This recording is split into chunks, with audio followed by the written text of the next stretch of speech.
Sessions Cafe with your host, Keri D. Singleton.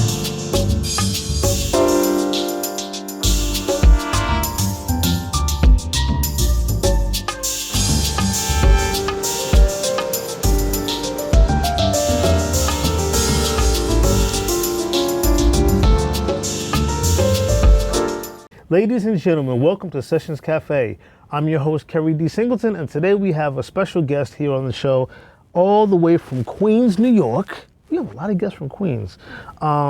Christian Emanuel Womack. You have a long name and you're very tall. Is there any correlation between that? I think it's an energy thing. Yeah. You know? Okay. You know what it is? Yeah. I've been jabbing you about your height since you came into the studios because I'm jealous. Yeah. I'm 5'0" and. Yeah. It hurts my feelings to have to, it does something to my ego, Yeah, so it is weird. I'm just kidding, Father. He's like, oh my God, dude's gonna ask me weird questions because I'm taller than him. No, but seriously, you're currently studying at Bard College, which is dope. You're actually studying for your bachelor's degree, Absolutely. and I salute you on that. I'm a person that definitely am really a big proponent of higher education. I love that. So I salute you. And I see you got the hoodie on. Thank you. Yes. Yeah. So you're majoring in public health and criminal justice. Now, before we get into the crux of your story, give me a little background story on Bard College, because I've never heard of that school before. So Bard College is a small liberal arts college in Annandale-on-Hudson, New York. Okay. It's a 4-year college. Okay. It used to be part of Columbia University. Oh, okay. No longer is, but it's a private institution. Got you. Okay. So they very expensive school. Most are. Yes.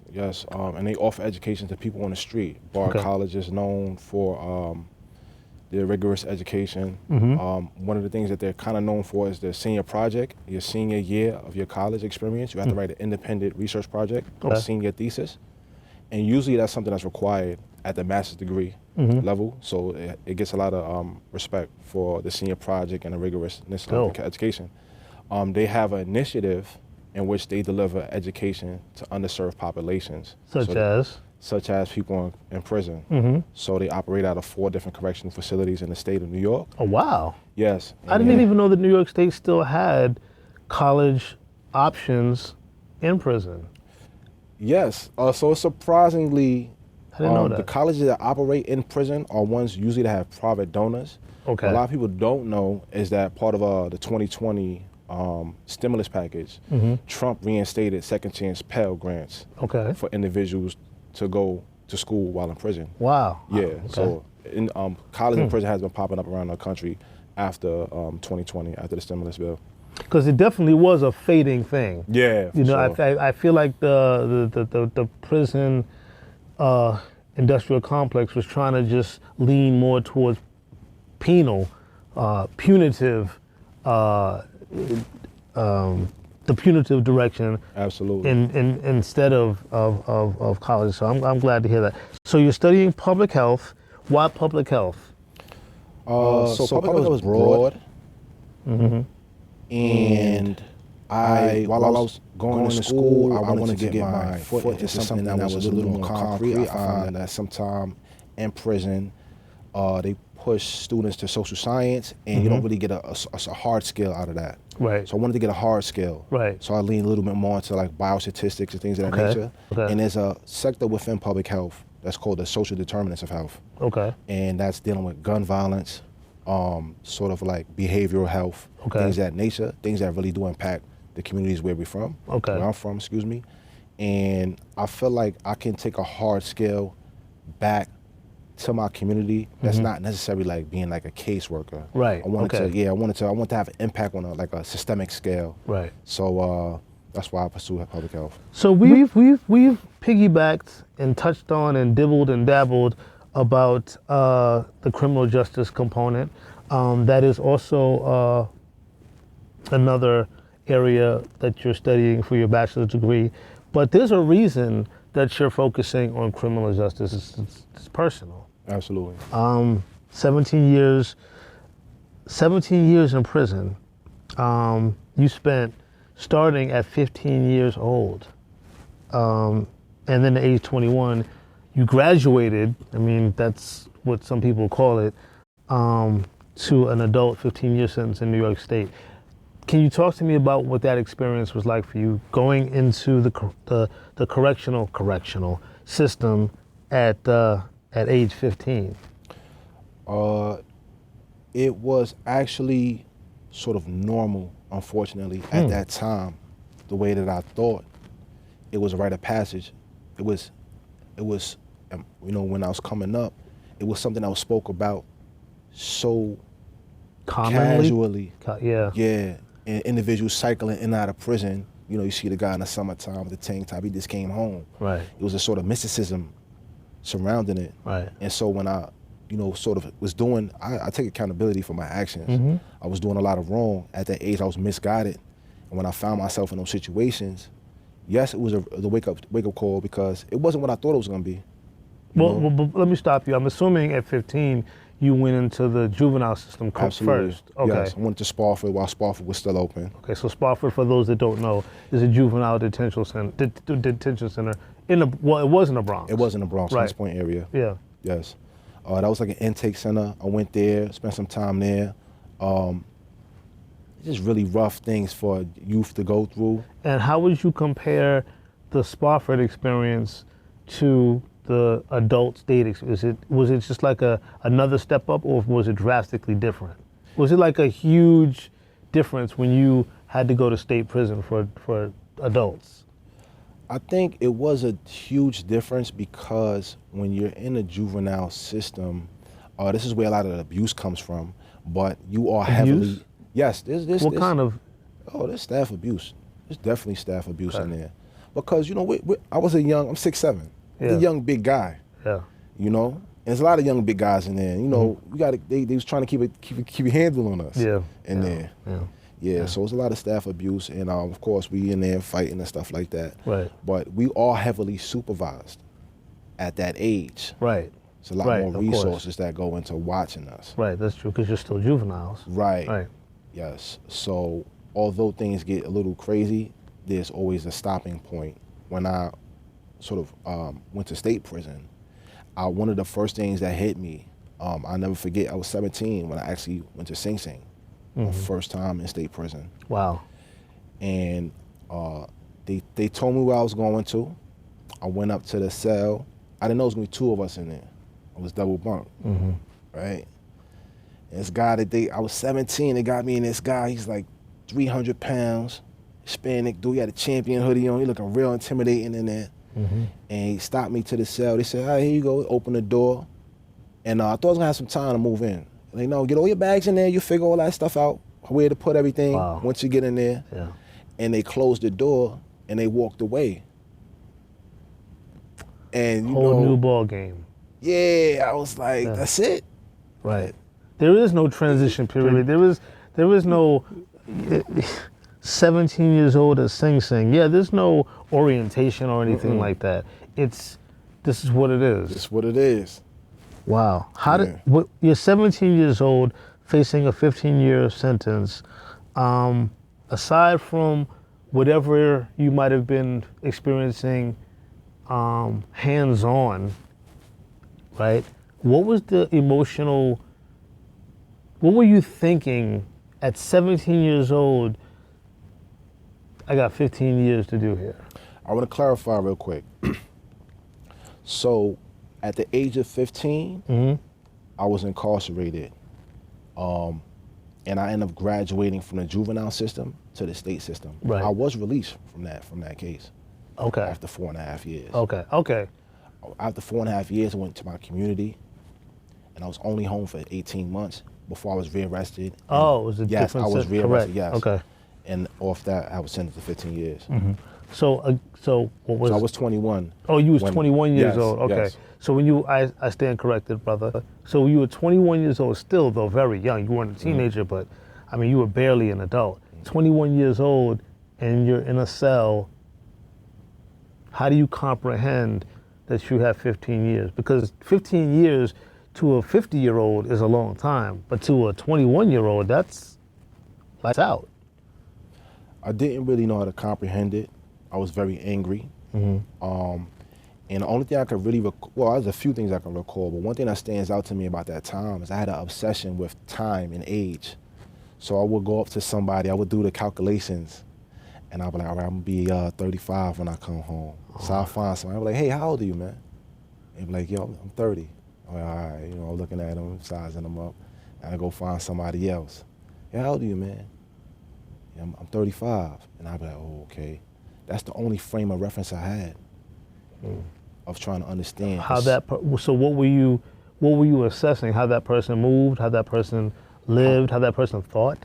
Yes, whether I would have my mental faculties, whether I would have my passion, whether I would still be young, things of that nature.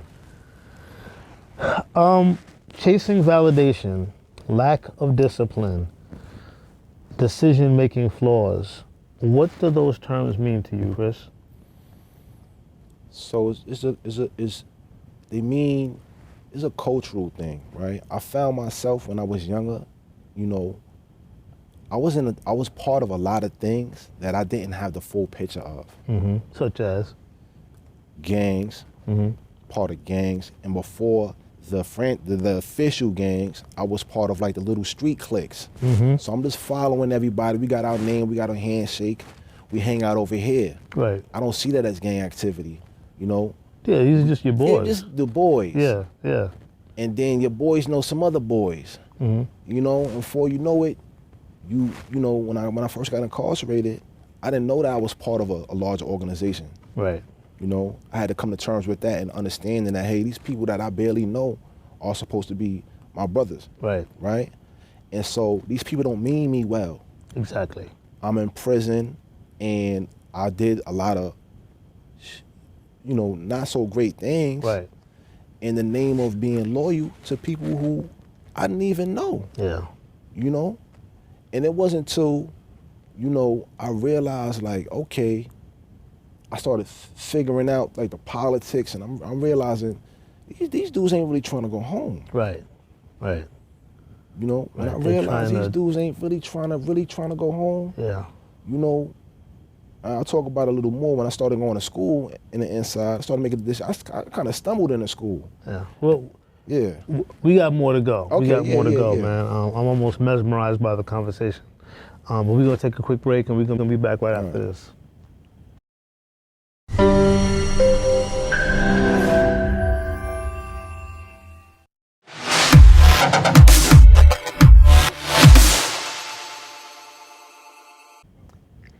And we're back with Christian. No, I want to dial back a little bit. You're from Queens. Yes. What part of Queens are you from? Jamaica. Jamaica? Yes. Okay. Let's talk about life at home before prison. Let's get an idea, at least a general idea of what your home life was like before the bid. Okay. Sure. So it was tumultuous. Okay. I was born in 1991. Okay. In Jamaica, Queens. I lived there till about the age of 10 years old. Okay. I lived in a house, my mom and my two siblings, my younger brother and my older sister. Okay. And it was a very tight-knit community. However, there was some things going on with my mom and my dad, and she ended up sort of fleeing Queens. Okay. In order to find a better, safer situation for herself. And that landed us all up and down sort of the East Coast, moving from shelter to shelter, staying in hotels of that nature. Okay. When we came back to New York, we sort of bounced around different boroughs, and I landed in the Soundview section of the Bronx. Yes. And it's a lot more complicated than that, but moving from place to place, I did find myself being always the new person on the block. Yeah, being the new kid on the block. Being a new kid on the block. Which is never, when you're young, that ain't never cool. No. I know. No. Yeah, bro, trust me, I know. Yeah. So the parents, you know, the parents not always like the good people, right? So they have trust issues, like, what's up with this guy? Yeah. In the neighborhood where everybody cousins, what's up with this, you know? Who's this guy? What's up with it? Yeah. And the guys is like, you know, prove yourself. So I caught up in especially that. Especially in Soundview. 10472, I used to live there. I know the neighborhood. Okay. Yeah. Yeah, so got caught up in this sort of validation loop, and then at first it was sort of like labor, emotional labor. Then it became a thrill. Right? And how old are you? At the time? Yeah. In between 13 and 15 in that area. Yeah. Yeah. Yeah. Yeah. But at home, when things wasn't the greatest. My mom's suffering through, what she's going through with her trauma, dealing with my stepfather. Yeah. And my sister, my brother, it was just fractured, We all kind of doing our own thing on the path of self-discovery. Yeah. And without, a strong male model in the house, things can get out of whack. I'm trying to be the man. See, the thing is, when the streets are tough and the house is tough, that's a bad recipe for disaster. A lot of us come from rough neighborhoods, present company included. But when I grew up in a neighborhood in Boston called Roxbury. When I walked in the door, Roxbury stayed outside. My mom was there, my sister was there, my grandparents were across the street. Whatever was going on outside of my front door, it never crossed the threshold. But from what I'm gathering, Christian, you didn't have a place of peace. No. And clearly that's how you ended up, in a very peace-free place. But let's go to the other side, man. Because coming home from prison is what I mean, isn't always easy either. What was that like? What was that experience like? Post-release, your post-release experience from state prison. And how old were you? I went in 21, came home 34. Okay. The world has changed. Yes. Yeah. And I am incredibly thankful for my school. So I was released on in September 4th. It was a Thursday. My school had a reentry program that started on a Monday.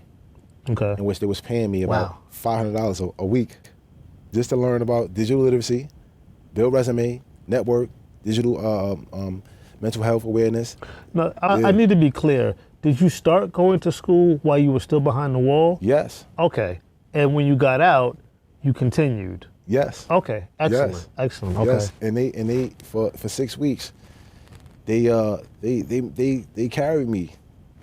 This the intangibles that was a shock to me, sort of like riding a train. I went from a place where I couldn't touch anybody, right, to like I got people rubbing up on me on the train. Yeah, I'm trying to process that. I'm trying to be on time. I'm trying to get to that stop. And people don't have too much grace for individuals that come Not home. at all. And there's a lot of deprogramming that the people that have never been to prison will know nothing about. Did you worked with the Fortune Society? Yes, I did. Yes. Do you happen to know a brother named Dr. Ronald Day? Yes. One of my closest friends. Yeah. All right. That's a real good brother. Yeah, he's. That's a real good brother right there. Yeah. Bronx Dr. finest. Day. Okay. Bronx finest. Yeah. I see him all the time. Yeah. Next time you see him, tell him I said hi. Will do. What did you get from places like the Fortune Society? What did you get out of working with those reentry programs? I learned to humble myself. Okay. I thought I had a lot figured out. That's a whole different network, right? Yeah. You got individuals that are doing great things, individuals like Dr. Day, some of my alumni who are from my school as well, are also at the organization. So you have people that are doing a lot of very productive and powerful work, and then you also have individuals on the lower end of the spectrum who really need reentry services, individuals who are just recently coming home with no clothes, no anything. Right. And you got to get them on their feet. Right. So I learned a bunch of tools there. I learned how to use their software. I learned how to network. I learned, and I think humility was my biggest lesson because, I thought I had it figured out. And there's certain things that you had to go through life to get. You have to. You have to. People could tell you everything. You can read all the books you want to. But you have to have your own experience. Yeah. So I got a lot of experience there. Yeah. And now you're actually supporting other people in reentry programs. Absolutely. And you know what I've learned, man? a lot of times the things that we experience on our own journeys are not for us. They're for other people. They're either so that you can become sympathetic or empathetic to somebody else's plight, right? Or it can be simply somebody else watching your journey from a distance, maybe somebody that you've never even met, that is learning from your experience. You're supporting other people now, and not terribly long ago, you were receiving that support. How does that feel to be on the other side of the help ship, I guess you could say? It's again humbling, and it's also purposeful. It's purposeful work, very purposeful work, because you have a lot of individuals that have good information, good ideas, know the range of services, but I can actually talk to somebody, and you talk about those intangibles, right? How they're feeling, right? I can observe things about individuals and sort of make an offhand comment about, maybe trying to navigate the digital device.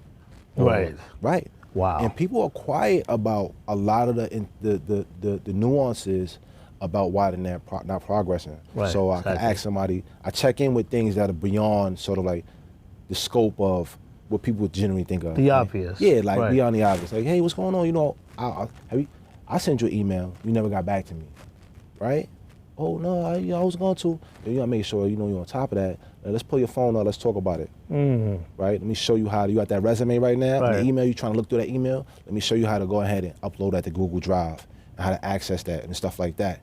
And this gives individuals like, wow, and it's a wow moment. But these are things that I just learned the hard way over the course of my reentry journey, that I want to help individuals, because they may not even be listening to me at the moment. Right, that's true. The minute they get that, background check or whatever document through, they know, oh, this guy installed the DocuSign on my phone.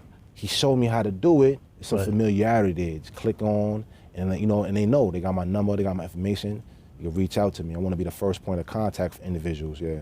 And it's dope that you go that route, because I think I just want to make sure that my audience is not missing the point that that's a clever way of showing somebody how to navigate with devices, because so many people, especially if you've been locked up for the past 10 years, 20 years, the past 10, 20 years, the world has changed dramatically.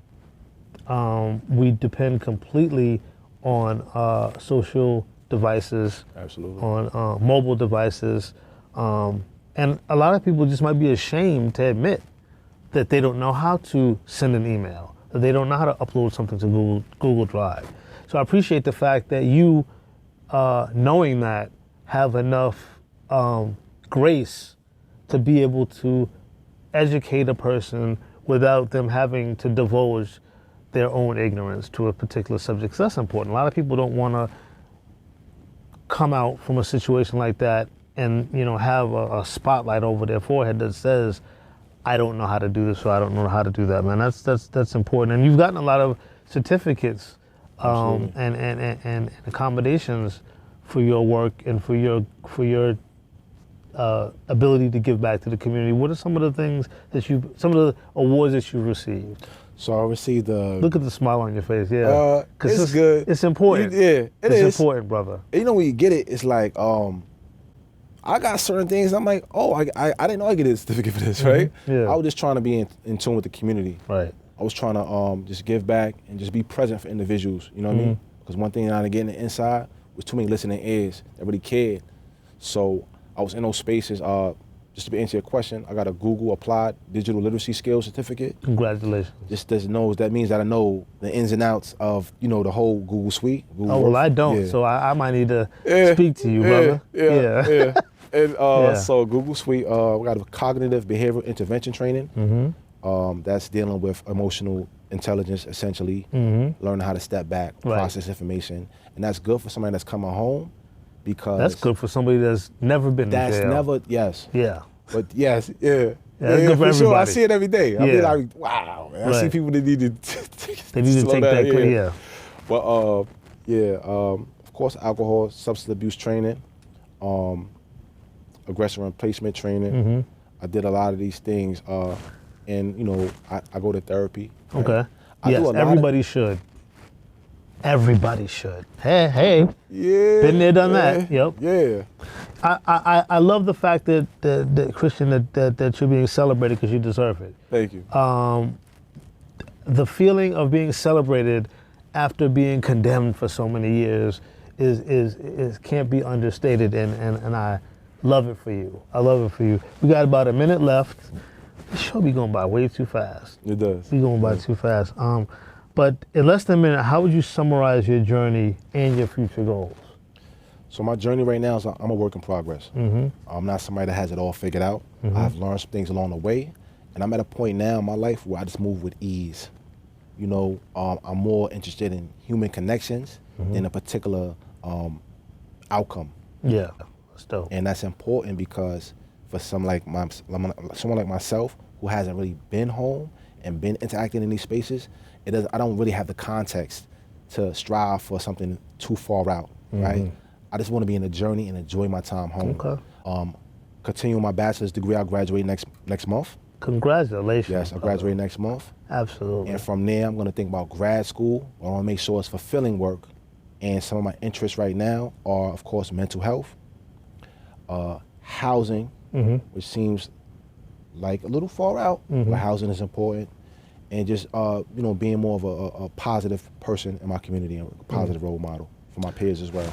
Well, we've only spoken to each other for less than a half an hour, but I'm gonna say I'm glad to know you. The world is a better place because you have returned to it, and keep doing what you're doing because we need you. Thank you, brother. We need you. Thank you. We'll see you next week.